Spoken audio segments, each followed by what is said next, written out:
You seem to have a lot of things go your way in this situation, playing a rookie quarterback and a lot of other things. What was the difference in your mind here to come up just short? Well, I mean, you got to find a way. You got to be able to stop the run and be able to run. We're not running the ball effectively, and we got young cats, we got those young backs, we got a young quarterback, and all that kind of stuff. But it's hard to throw the ball every snap and win in college football. You just got to be so doggone efficient, and it just makes it extremely difficult. It's a lot easier to win a game if you can find a way to run the football. So your biggest run of the game actually winds up by being by Jacobian Morgan at the end, and it looks to us, at least on the replay, that he had stuck the ball in there over the goal line, kind of a moot point now.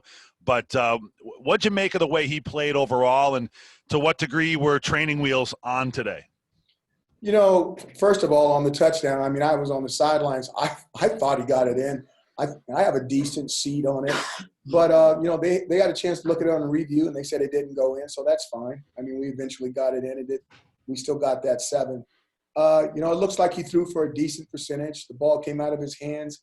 It didn't look like he was too rattled. You know, I thought he made some plays, escaped some things, and he took a shot, you know. So check the box. You know, he's got another box checked, and I thought it was decent.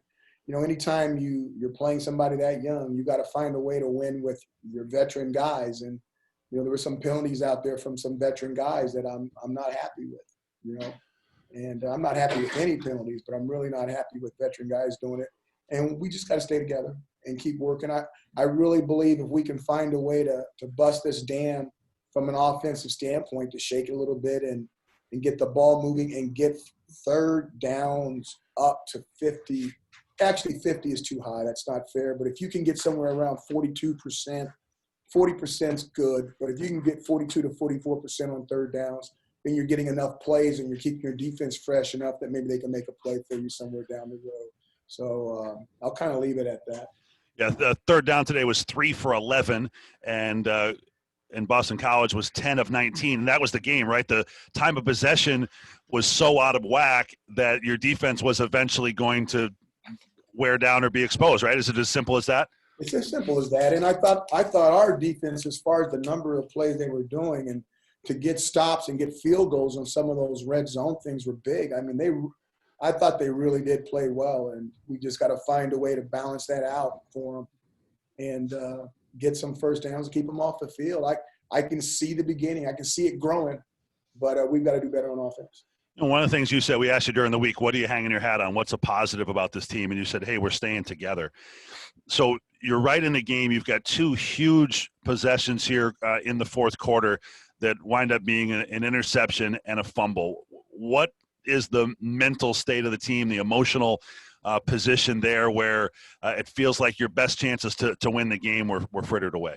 Well, you know, they have a max defensive coverage, and our quarterback tried to make a play, which is very, very difficult, throw over a roll corner, over the top of a roll corner with a third player on top. And it's one of those defenses that is not supposed to be attacked in the area that he was attacking. But there was Taj, and he was open. So he tried to make the throw, and the ball got away from him a little bit, and then the DB caught it. And, you know, that was nothing more than maybe that was a punt with a good punt return. I think the defense came out of that okay.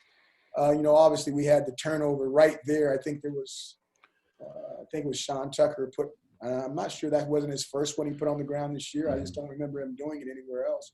You know, that was unfortunate, you know. Wish that wouldn't have happened. But once again, there's another freshman carrying the ball, and we're not down on Sean Tucker. We just don't expect it to happen a lot. Sure. Is this as well as your defense has played overall when you figure it's a Boston College team that could put some points on the board, and your defense was out there a long time for 16 points? Yeah, you guys, I really think here's the biggest thing. I thought the defense played well. Now watch what I'm about to say, because it's going to be like, you have to find a way to get yourself off the field on third down. Just like their defense found a way to get us off the field on third down, our defense has to find a way to get themselves off the field on third down.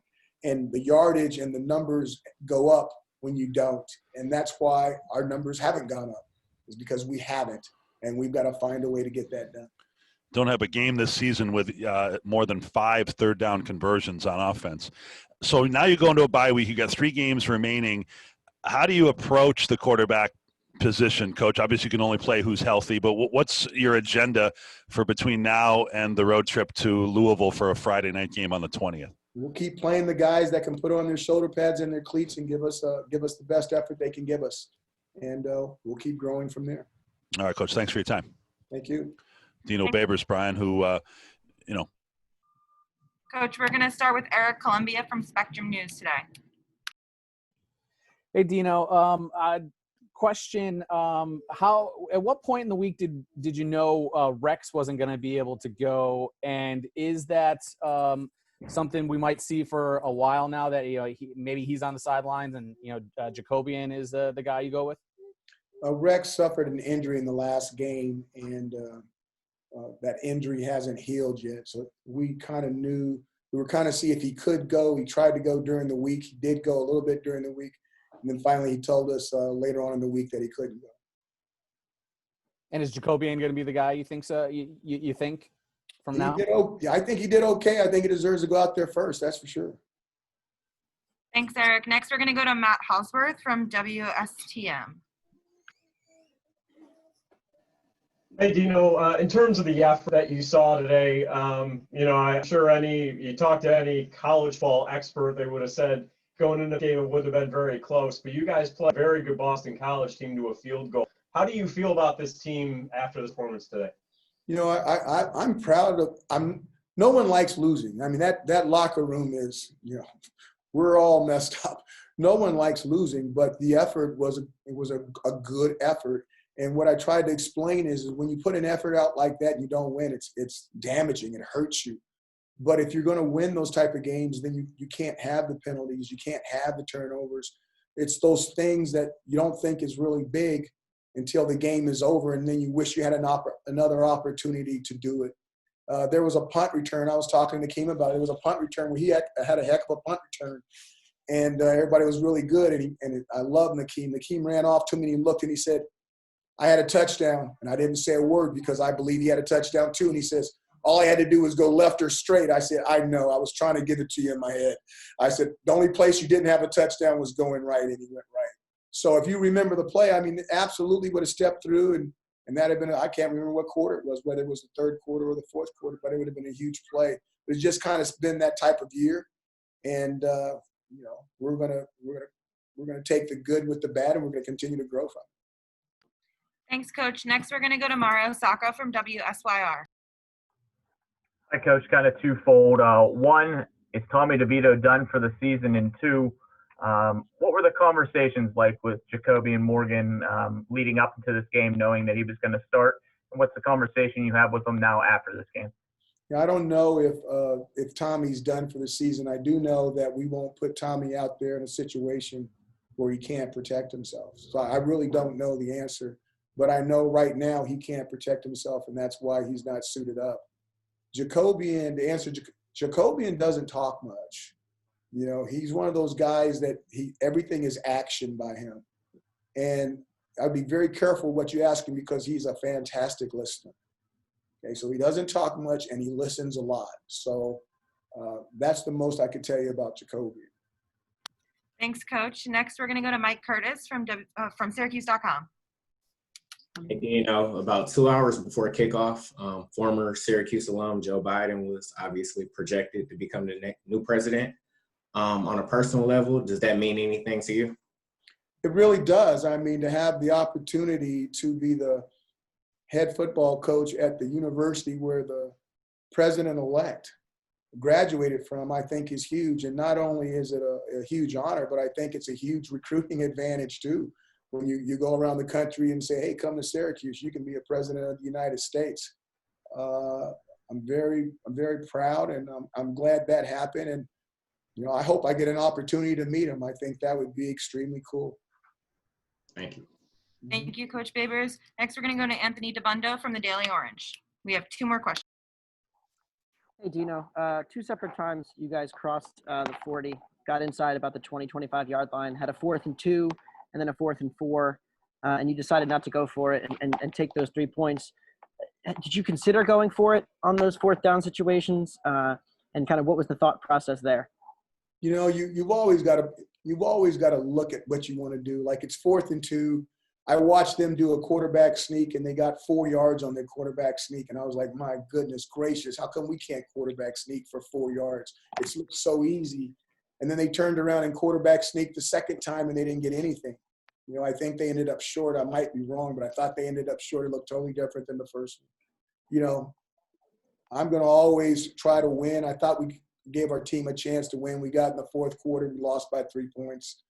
You know, I'm going to make those decisions. You guys get a chance to second guess them, but I thought I made the right decision. If I didn't, I'm sure I'll hear about it in the paper. Okay, thank you, Coach. And our last question is from Stephen Bailey from 247 Sport. Hey, Dino, I kind of wanted to ask you what you want to see from Jacoby and Morgan in the 2 weeks he kind of has to prepare for your next game.